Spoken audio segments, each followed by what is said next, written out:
Hey everyone, this is Isaac, and welcome back to another Premiere Pro tutorial. In this video, I'm going to show you how to export a single frame from your video. Basically, taking a high quality screenshot right from your timeline. Let's get started. First, use the playhead on your timeline to stop exactly where you want to take the screenshot. You can use the arrow keys on your keyboard for frame by frame precision. In the program monitor, you'll see a little camera icon just under the preview window. That's the export frame button. Once you click the camera, where you can give your frame any name you want.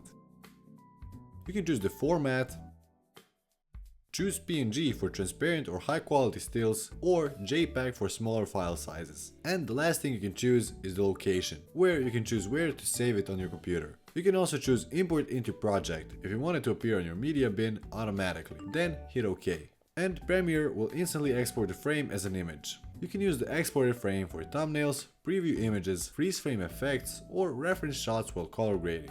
That's it for this video. If you found this video useful, subscribe for more tutorials like this one. Check the description below for the links of all my socials, and if you have any questions or future video requests, leave them down in the comments below.